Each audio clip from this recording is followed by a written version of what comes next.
If you've got cows and you're weed eating or mowing around the fence line, you may be doing it the hard way. What if your cows could cut the grass for you, fertilize it, and feed themselves in the process? Let us show you how we use temporary fencing to manage weeds, grass growth, and save us hours on mowing each week. Welcome back to the Purpose-Driven Homestead. This is the first of many episodes here on our Fencing Forward series, where we're discussing with you the things that we've learned while putting up fencing and the things that have worked really well, things that not necessarily have worked as well as we thought they would. And so we're just going to take you along with us. This system checks so many boxes for us. It allows us to feed our cows for free. It keeps the fence line clear of weeds and overgrowth. It also fertilizes the area around our pastures, and it saves us a ton of time and money when it comes to fuel for all of our mowers. This field behind me is where we keep all of our dairy cows. They rotate within 6 paddocks in here with the hot wire, and this allows us to give them fresh grass daily. However, we want to make sure that we're managing all of the weeds and all of the grass growth around our perimeter of our fences, and that's where this comes in. This space gives them a change of scenery just slightly, and it also contains them. And normally we'll go ahead and put just 1 cow in here. However, sometimes we like to put 2 in here just so that they have a little bit of a companion. They're herd animals, so they, tend to moo at the other cows when they're only 1 in here. So like today, we're gonna go ahead and put 2 in here because we have plenty of grass in this area.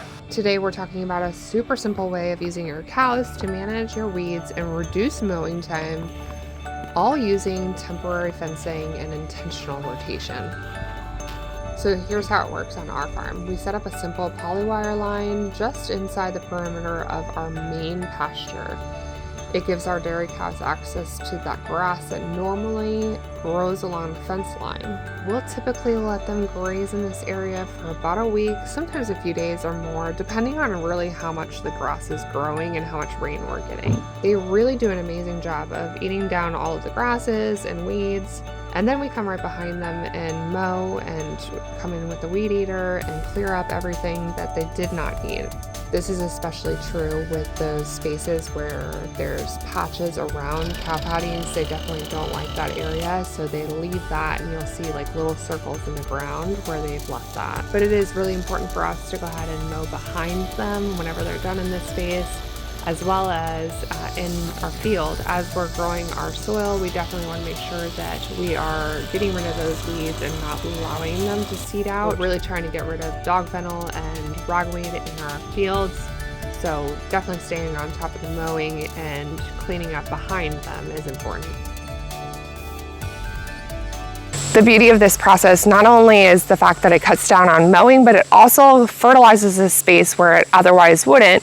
If you've been here for a while, you know that we don't use any kind of synthetic fertilizer, no herbicide, pesticide. So this is a way that we're able to kind of maintain that space, keep it nice, lush green grass naturally without using any kind of fertilizer. You can see here behind me that this is where we keep some of our hay here on our property, but there's only a limited supply. We only like to really use this during the winter months.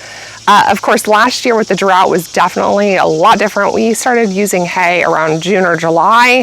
So this is really nice that we have, free green grass that they can produce beautiful raw milk with and save this hay for later on down in the months where we actually really need it. Don't you just love in the summertime when the flowers are in bloom? I absolutely love to be out here with the kids and cut some flowers, and we love to gift it to friends and family. It's just a special time of the summer.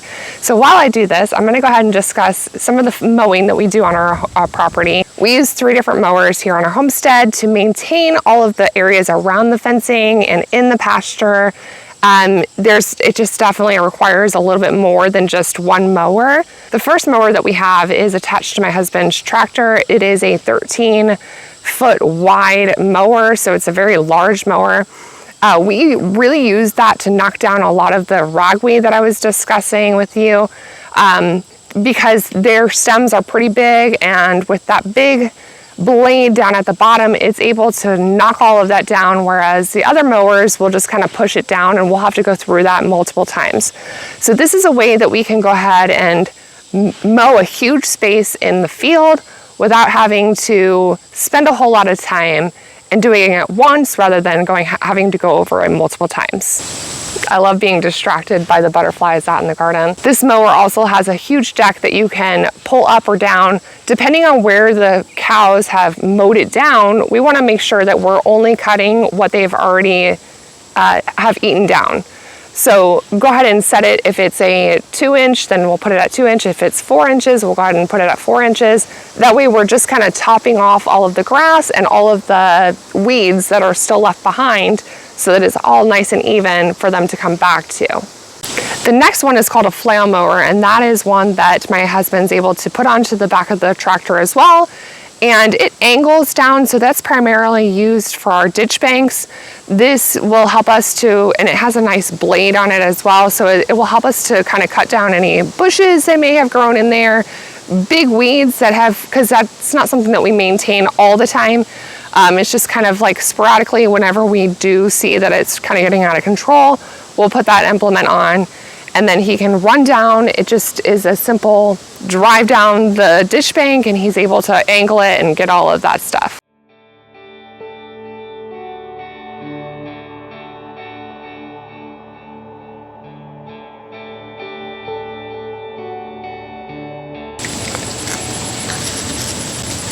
Sometimes I am reminded that even though these are absolutely beautiful out in the garden and I love admiring them, we have to also harvest these because that'll allow more growth to come. You can see they're all budding out and stuff, and we want to make sure that that is continuing because this is just such a lovely group of flowers this year.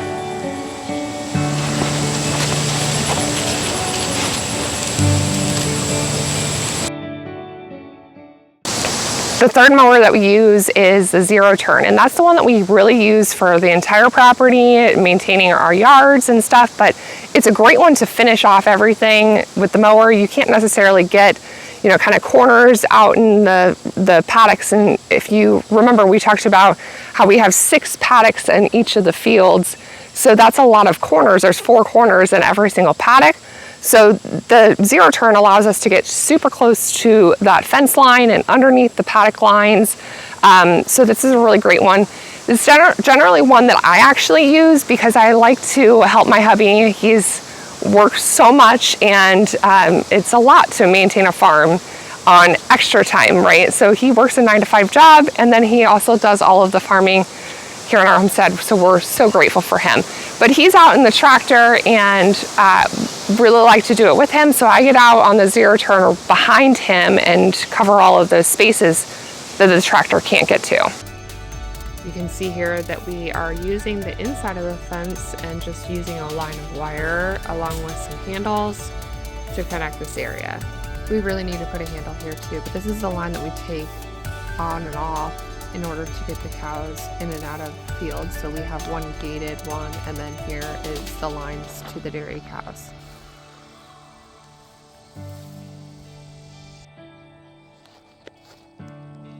We're taking a pause from the fencing conversation to tell you about today's video favorites. Today's video favorites is Wallaby Goods. We are talking about them because Preparedness Month is coming up in the next couple months, and we want to make sure that you have what you need to go ahead and put food up on your shelf in case of an emergency.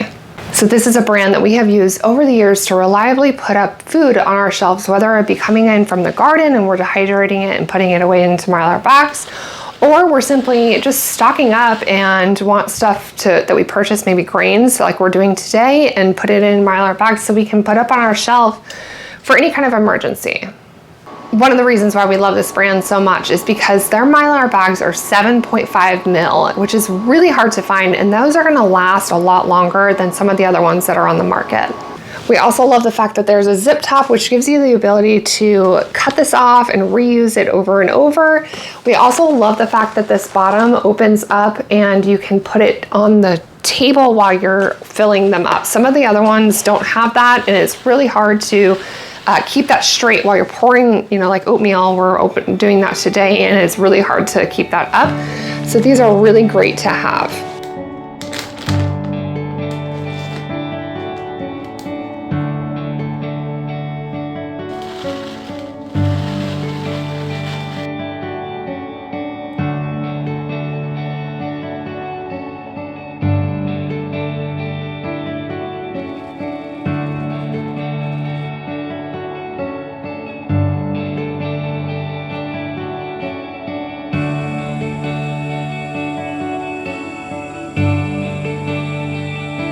Check out our link down below for more information. Right before we move them in each time, we bring this small trough over so that they can go ahead and use this for water.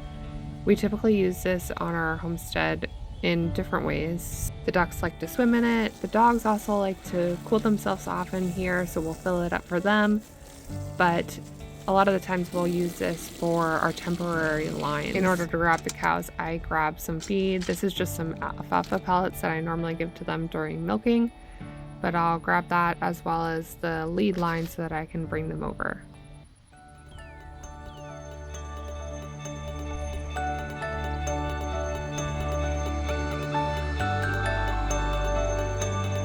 This is Jasmine. I'm gonna go ahead and bring her over, as well as Violet, so that they can spend some time in this space.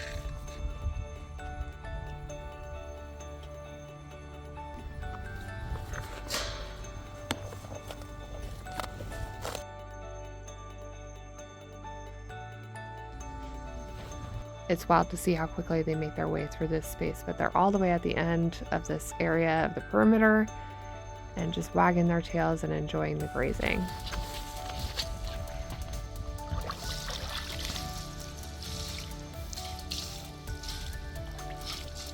Now, this is a process that we only do with our dairy cows. We don't do this with our beef cows, and we'll mention them a little bit later on in another video, but we do keep them in hard fencing. They would probably walk right through that polywire if they actually wanted to. They're a little bit more on the rambunctious side, whereas the dairy cows really kind of go wherever we want to and really respect that line. Now, there are areas that we'll go ahead and avoid, whether it be, too small of a space by our driveway, or just simply too close to a ditch that we don't want them to fall and hurt their legs or anything like that.